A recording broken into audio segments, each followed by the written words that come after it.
Bismillahirrahmanirrahim. Assalamualaikum warahmatullahi wabarakatuh. Alhamdulillah. Wassalatu wassalamu ala rasulillah wa ala alihi wa sahbihi wa man wala wa ba'du. Faya ibadallah, usi nafsi wa iyyakum bitaqwallahi faqad fazal muttaqun. Fala tamutunna illa wa antum muslimun. Faqala ta'ala, ya ayyuhalladzina amanu taqullaha haqqa tuqatih wa la tamutunna illa wa antum muslimun. Kata Allah, saya akan berikan kepada engkau informasi tentang kewajiban dalam ibadah, yang kalau engkau tunaikan ibadah ini, maka semua akan diberikan kesempatan yang sama. Iman yang kuat akan semakin lebih kuat lagi, yang menengah semakin dekat dengan Allah, bahkan yang jauh lemah imannya akan didekatkan oleh Allah Subhanahu wa taala. Maka diberikan kesempatan yang sama, dipanggil dengan huruf ya, semua mencakup pada 3 kategori tadi. Maka Allah katakan, hei saya ingatkan ya, hei saya kuatkan ya, ayyuha alladzina amanu, orang-orang beriman tanpa kecuali, kutiba alaikumussyam, mulai detik ini akan diwajibkan bagi kalian menunaikan ibadah puasa. Ingat kalimatnya as-syam, kutiba alaikumussyam, mulai saat ini diwajibkan bagi kalian menunaikan ibadah puasa, ya, kama kutiba alal ladzina min qablikum la'allakum tattaqun. Ya, diwajibkan bagi kalian menunaikan ibadah puasa dengan ketentuan tertentu, aturan tertentu, punya keistimewaan yang tidak sama dengan waktu-waktu sebelumnya, punya kemuliaan yang tak terlukiskan. Orang-orang dulu pernah diberikan ibadah puasa, tapi yang ini istimewa. La'allakum tattaqun, kalau kalian sungguh-sungguh serius menjalani puasa ini, maka kalian berpotensi mendapatkan derajat takwa. 1, dengan takwa itu kalian bisa bahagia. Wattaqullaha la'allakum tuflihun, Al-Baqarah 189. 2, dengan takwa itu kalian mudah mendapatkan pengetahuan. Wattaqullaha yu'allimukumullah, Quran surah kedua ayat 282 di akhir ayatnya. Wattaqullaha wa yu'allimukumullah. 3, dengan takwa itu hidup kalian akan dijamin mudah, rizki kalian akan berlimpah. Wa may yattaqillaha yaj'al lahu makhraja wa yarzuqhu min haitsu la yahtasib, Quran surah ke-65 di akhir ayat kedua di awal ayat ketiga. Bahkan dengan takwa itu, saya jamin kata Allah, kalian akan mendapatkan anugerah surga yang saya siapkan bahkan seluas langit dan bumi. Wasari'u ila maghfiratin min rabbikum wa jannatin 'arduha as-samawati wal ardu u'iddat lil muttaqin. Segera kalian berevaluasi diri, segera kalian merenungkan, kalian mesti punya cita-cita kalau pulang nanti ke akhirat, kalian mendapatkan tempat di surga. Kata Allah, saya siapkan satu tempat di surga seluas langit dan bumi. Surganya untuk orang-orang takwa saja. Jadi ketika Allah meminta kita menunaikan puasa supaya serius ditunaikan untuk mendapatkan derajat takwa, tujuan utamanya bukan sekedar takwanya, tapi dengan takwa itu akan mengantarkan pada kemudahan hidup, kenyamanan hidup, rizki yang melimpah, bahagia, bahkan penambahan pengetahuan, dan puncaknya surga yang kita dambakan itu. Lalu orang-orang mulai bertanya, ya Rasulullah, kalau kami mesti mulai nanti puasanya, yang diwajibkan itu berapa lama puasanya?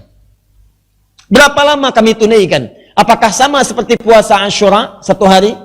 Ataukah sama seperti puasa-puasa yang lainnya? Bagaimana kami kemudian mendapatkan keterangan tentang itu? Lalu ada orang juga yang bertanya, ya Rasulullah, kalau saya sakit bagaimana? Apakah saya tetap akan puasa? Kalau saya tidak puasa, bagaimana saya bisa mendapatkan kesempatan takwa? Apakah takwa diberikan bagi orang-orang sakit? Orang lain bertanya, ya Rasulullah, saya juga kalau di jalan bagaimana? Kalau perjalanan panjang dan tidak bisa menunaikan puasa, maka bagaimana konsekuensinya? Tiba-tiba ada lagi yang berkata, ya Rasulullah, fisik saya lemah, ini nggak mungkin saya bisa menunaikan puasa, keadaannya terbatas, bagaimana, apa yang bisa saya lakukan? Maka turunlah kemudian ayat 184-nya untuk merespon aneka-aneka pertanyaan tadi, yang ditanyakan bukan untuk meragukan atau malas dalam menunaikan ibadahnya, tapi justru saking semangatnya ingin menunaikan dengan sempurna, mereka bertanya kemungkinan-kemungkinannya supaya bisa diatasi saat menjalani ibadahnya. Jadi motif sahabat itu kalau bertanya, ingin menunaikan ibadahnya secara sempurna, bukan ingin nawar. Itu masalahnya. Jam berapa maghrib? Maghrib akan dimulai jam 6 lewat 2 menit adzannya. Iqamatnya jam berapa? Jam 6 lewat 10 menit. Isyaknya jam berapa? Jam 7 malam lewat 19. Bisa nggak kalau salat maghribnya jam 7 sekalian dekat ke isya? Jadi pertanyaan-pertanyaan orang sekarang itu kualitasnya beda dengan orang dulu. Orang dulu itu menanyakan kemungkinan-kemungkinan dalam ibadah supaya mereka bisa menunaikan secara sempurna. Saking pengennya sempurna, nanya dulu. Kalau kami begini bagaimana? Kalau ini seperti ini bagaimana? Ini tipikalnya bukan nanya buat nawar. Nanya komat supaya ngejar waktunya mendekat ke komat.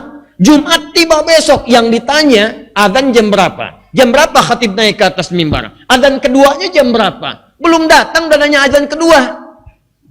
Kenapa? Karena memetakan. Memang sih khutbahnya dimulai nanti adzannya jam 12 lewat 2. Cuman biasanya khatib naik itu jam 12 lewat 15, jam 12.10 baru datang ke masjid. Dulu orang nanya waktu sholat itu supaya memetakan setengah jam sebelumnya datang ke masjid. Siap-siap dulu. Ini orang sekarang agak beda, mengamati keadaan. Siapa khatibnya nih? Ustadz Pulan, tenang aja, khutbahnya panjang, setengah jam. Ntar 20 menit sebelum masuk dia, khutbah kedua, baru datang. Ini jadi persoalan itu demikian. Apa masalah utamanya? Karena tidak mendapatkan motivasi. Dan tidak menilai ibadah sebagai sebuah prioritas dalam kehidupan. Dan yang paling fatal, tidak mempelajari dulu apa manfaat ibadah itu dalam kehidupan akhirat dan dunia yang dia jalani. Kalau yakin dengan semua itu, semangat kita menjalaninya. Coba teman-teman setiap Jumatan itu, lihat ayatnya. Kadang-kadang orang cuma melihat di ayat yang ke-9-nya surah ke-62 itu. Coba cek surah Al-Jumu'ah, paling kiri sebelah atas ayat 9 sampai dengan 11-nya. Orang melihat surah Al-Jumu'ah cuma ayat 9-nya aja, 10 dengan 11 gak dibaca. Silakan cek. Teman-teman, buka Quran surah ke-62 ayat 9 sampai 11. Ini agak sedikit saja saya sampaikan. Ya ayyuhalladzina amanu idza nudiya lis-salati min yaumil jumu'ati fas'au ila dzikrillah. Awas, lihat baik-baik kalimatnya. Hai orang-orang beriman, jika telah diseru Anda, idza itu kalau dengan fi'il madhi past tense maka bentuknya mudhari. Hati-hati. Kalau ada kata idza bentuknya past tense fi'il madhi, ya, itu maknanya mudhari, present atau future, akan. Contoh, idza jaa nasrullahi wal fath. Kata Allah, jika nanti tiba pertolongan Allah, yang dengan pertolongan itu kota Mekah akan ditaklukkan. Saat surat itu turun, surat An-Nasr, Mekahnya belum takluk.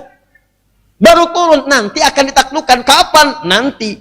Kalimatnya idza, setelah idza past tense, maknanya present. Ya, nanti future. Bisa nanti mudhari dalam bahasa Arab. Sama idza nudiya lis-shalah. Hai orang-orang beriman, jangan diartikan kalau salat sudah diseru, bukan. Kalau nanti waktu Jumat sudah diketahui akan tiba, kamu siap-siap. Di cara menerjemahkannya bukan azan baru siap-siap.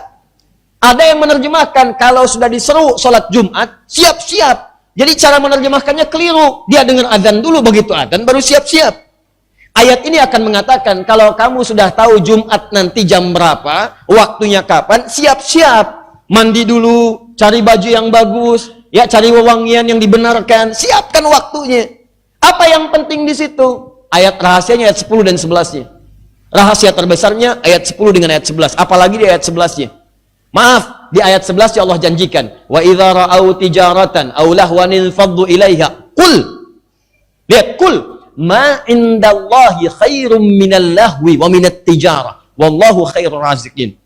Kalau ada orang-orang yang masih mengabaikan Jumat, gak mau Jumatan, masih sibuk dengan pekerjaan, ada yang cari dunia, ada yang dagang, ada yang main-main, ada yang mengerjakan apapun, kata Allah, katakan pada mereka, kalau mereka mau memprioritaskan Jumat, saya telah siapkan, saya ganti semua apa yang mereka anggap rugi. Saya siapkan yang terbaik untuk mereka, bahkan rizki yang tidak mereka ketahui. Kata Allah, apakah mereka mengerti? Kan saya yang punya rizki.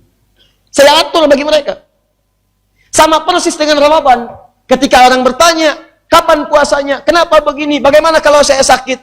Tujuannya adalah demi meraih keutamaan Ramadan, bukan meninggalkan amalan yang telah disiapkan itu. Ini penting saya sampaikan. Demikian, subhanakallahumma wa bihamdika asyhadu an la ilaha illa anta astaghfiruka wa atubu ilaik wa akhiru da'wana alhamdulillahirabbil alamin. Al'afu minkum. Assalamualaikum warahmatullahi wabarakatuh.